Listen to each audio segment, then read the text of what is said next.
All right, today we're going to dig into something you might not expect to find in the ancient world. We're going way, way back in time to uncover a secret hidden inside a legendary palace, a piece of technology that feels, well, surprisingly modern.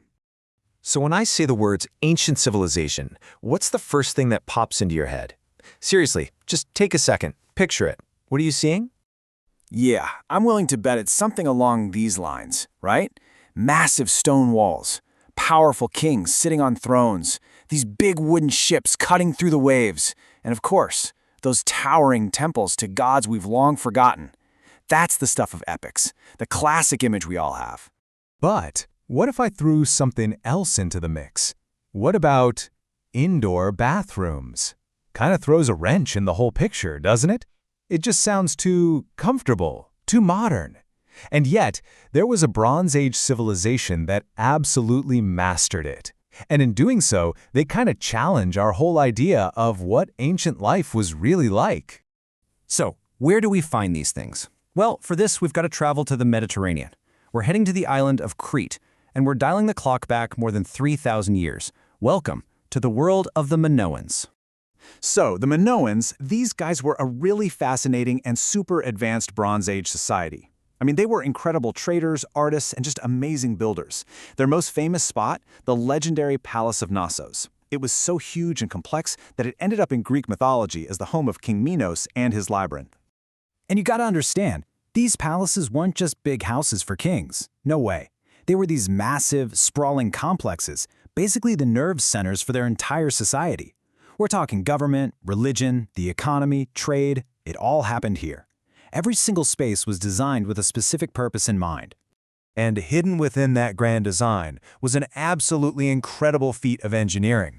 The Minoans weren't just master builders. They were, for all intents and purposes, the original Bronze Age plumbers. And their work, honestly, it was genius. So how'd they do it? Well, their whole system was this brilliant three-step process. First up, supply. They built these incredible channels to bring fresh water into the palace, using nothing more than gravity. Then step 2, use. They designed special rooms, bathrooms, with clever features like sloped floors to handle all that water. And finally, step 3, drainage. They created a whole separate, really sophisticated system of drains to carry the wastewater safely away from the building. I mean, supply, use, and disposal, the whole shebang, all meticulously planned out. And you have to remember what they were working with, or what they weren't working with.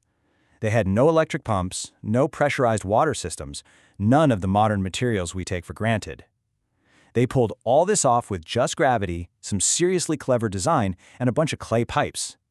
They understood the physics of how water moves well enough to build a working plumbing system thousands of years before our modern tech was even a dream. As one of our sources points out, drainage is often one of the hidden achievements of civilization. And that really hits the nail on the head, right? It's not glamorous. You're not going to put old pipes in a museum exhibit, but it is absolutely crucial for public health and, just living together. Proper sanitation stops diseases from spreading, and it's what makes living in a dense city possible. The Minoans got that. Their plumbing wasn't just for looks, it was a fundamental part of creating a sustainable, functional place to live. But, this whole system was about so much more than just not having to go outside. Having indoor bathrooms tells us a ton about Minoan society and culture. It reveals a lot about who they were and how their world was put together. So, what's the big deal? Why did this matter so much? Well, for starters, there's the obvious comfort, right? The sheer luxury of washing up at a private, clean space inside. But it goes deeper. It shows a real focus on order and cleanliness, principles you absolutely need if you're going to manage a massive, bustling palace full of people. This wasn't just a cool feature, it was a core part of an incredibly organized and sophisticated lifestyle, at least for the elite. And that word elite, that's the key right there. Because this technology created a really clear social divide. If you lived in the palace, you basically had water on tap. Washing was private, it was easy, it was convenient. But for your average Minoan, life was totally different. You'd be hauling water by hand, washing outdoors, or maybe at a public fountain. So the bathroom, of all things, becomes this very real, tangible symbol of status. It's a daily reminder of the power and privilege that was concentrated inside those palace walls. So what does all this mean?